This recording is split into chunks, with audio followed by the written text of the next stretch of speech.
I'm not sure. A lot of that is just, you know, we're going to the school district as volunteers, asking them for information. They're only going to spend so much time, you know, providing us with the data that's readily available. So. And also when you look at the high schools that we're comparing, some of them are fairly old. Like Litchfield is 15 years old, so to compare it to now data, and the same thing with Bowlby, about 10 years old, that's not new data. Like it's not 2 years old, it's 10 years old. Yeah, and then, you know, the other issues that were coming up, we were talking about as a committee, is just when those schools were built, what the economy was like, you know, inflationary factors, stuff like that. Again, it's, you know, the comparability of that. But what we're going to be able to provide, I think, is just good discussion with, you know, a nice gray bubble around it. Just, you know, only going to get a certain level of detail. And you're dealing with the architectural firm who you're dealing with that built this school or that designed this school? Is that who it is? And ultimately, that's the game plan. I don't think yes. you make contact. Oh, you haven't actually made the contact. Okay. Well, I too, you know, would like to.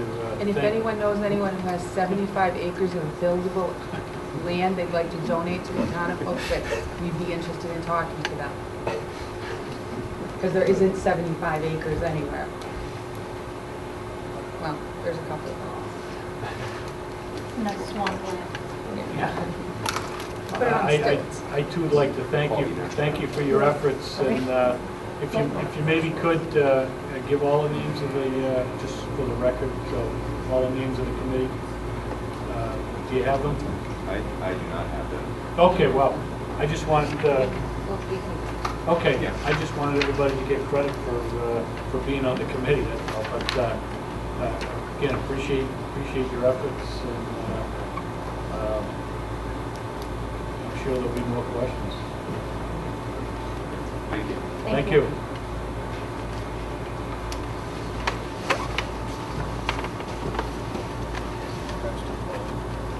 Okay, new business.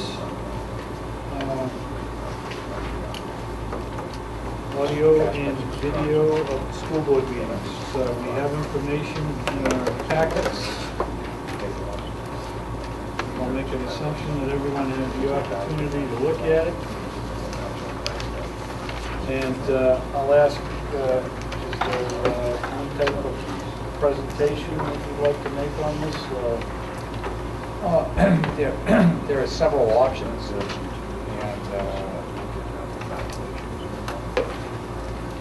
each carries a different price tag. I guess the only thing that we don't have totally solved is the logistics.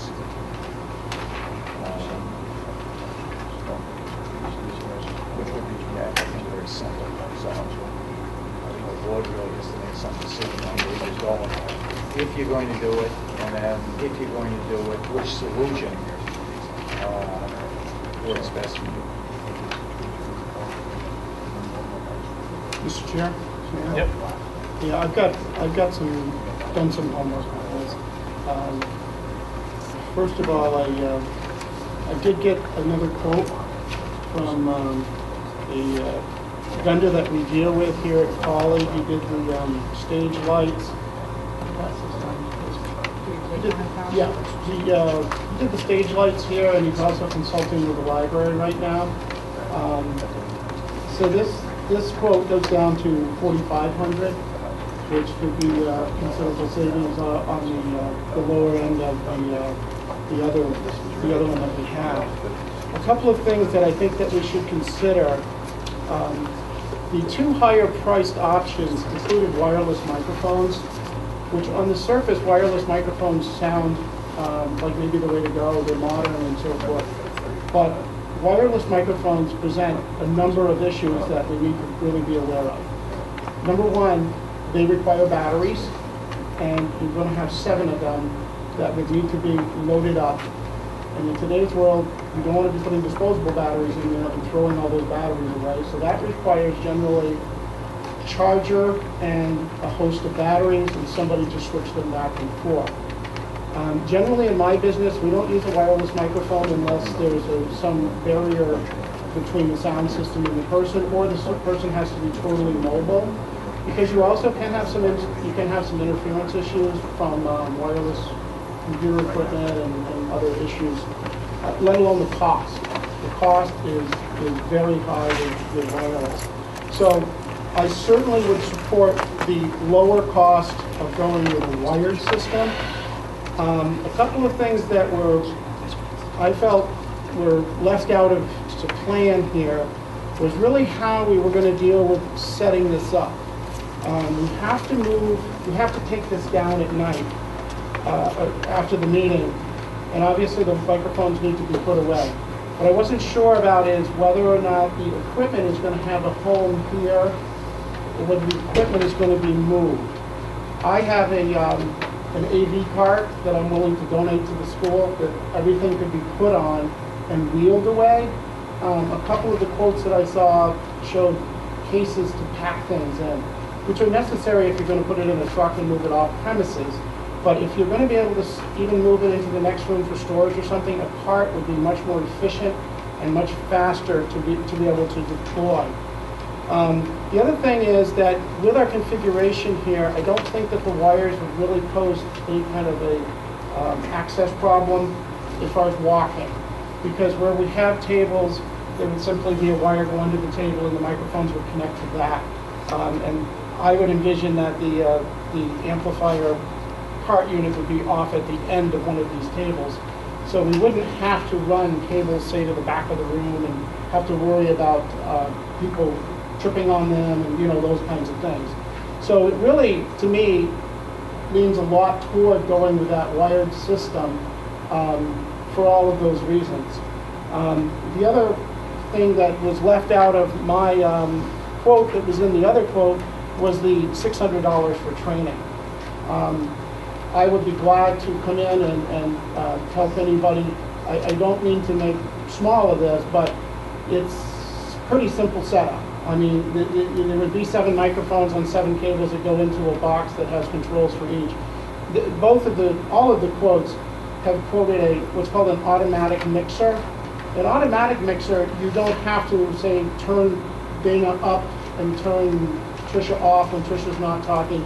It senses the voice and it brings that person up, and then it lowers the other mic so that if Trisha's fiddling with the papers or something, you're going to be unlikely to hear that. So having that level of sophistication really makes it nice not to have to, for somebody in the audience to be hearing somebody clicking their pen or doing something like that that we wouldn't be aware of up here. So I think that's the training part of that is probably excessive. There were some other things in there that I thought were, you know, rather unnecessary. One of the other things that I think that we should do that has not been included in my quote, but I can tell you is only about $70, is what's called a SD card recorder. The town has one now, and it's just basically a little box you plug in, put an SD card in there, and it audio records the entire meeting.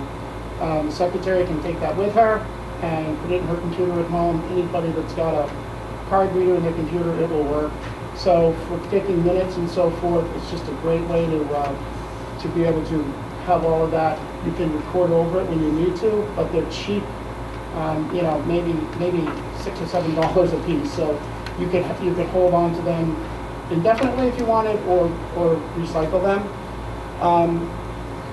So I think that if we could keep this under $5,000, that it would be worth doing that if we don't decide to go with this particular vendor. And I will want to disclose that I know this person, so that, and I am in no way trying to get him to work, but he has been a vendor here before and for the town, so I wanted to get his opinion. He fell in pretty close. If you compare his to the $6,000 one, it was pretty close. He left out some things like the training, and the cabling is a little bit different and so forth. So I don't think that the $6,000 approach is that bad. I think that we could save a little on that way. I totally think that the 2 wireless approaches are too high. The other thing I was a little confused about is that the two wireless approaches included a video camera. And, you know, I'm the biggest proponent for videotaping these meetings. I do not think we need to buy a video camera. For the amount of use that we're going to need it, I'm sure that we're going to be able to get one here from the media center, or, I mean, I was at the play the other night, they have one there. So I know the school owns them. It doesn't require anything special. So for, you know, 2 nights a month, I really couldn't see spending money on a video camera and let it sit around for all that period of time. So, so I wouldn't, you know, I wouldn't want to go with that either. The other thing that confused me a little bit was that we got the quote for the hosting, I believe, but not the unit that is going to send the video up to the web. You basically have a camera, you have basically it's a computer, probably, you know, it's a unit, and then you have the hosting on the web. And what I saw in my packet was a quote for the $450 for the hosting, but I didn't, but that states no hardware. So we're going to have to, you know, if we're going to host something, if we're going to take the video to the web, which I'm assuming that's the idea, if we're going to have the hosting, we're going to need to get that.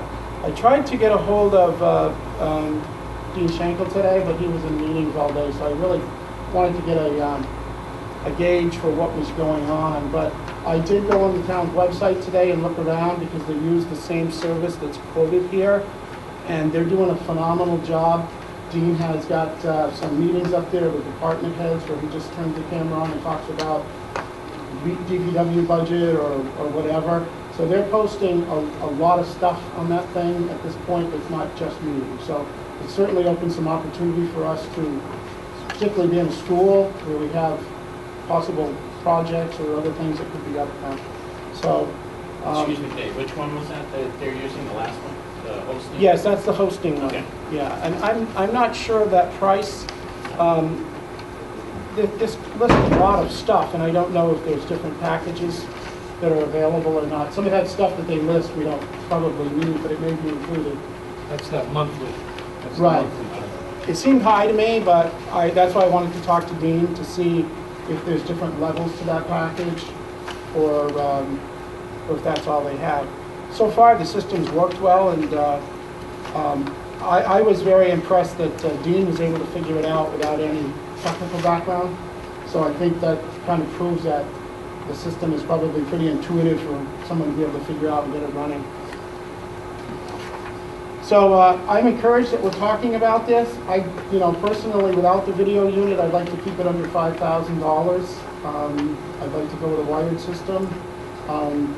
You know, the 4,500 is, to me, is a good option. Oh, and the other question I had was, it will make a difference whether or not, and I don't know who decides this, for the facility, whether if we put a cabinet that opened up in here and the stuff was in there, that certainly would make life easier than if we have to go with the cart. But I understand, you know, if we are going to have to move everything out of the room, then we really want to consider that cart idea so that we're not, you know, lugging bags back and forth and have a lot of setup time. So that would be one thing we want to kind of consider, whether we go with a permanent position for the mixer and amplifier.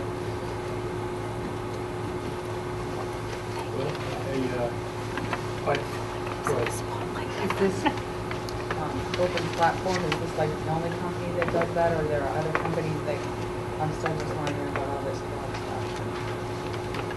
I don't know who would answer, like, could Matt answer that, if there are other companies that do The hosting. the hosting with the Yeah, clouds? hosting. This, I can't pronounce it, so I'm sure there are.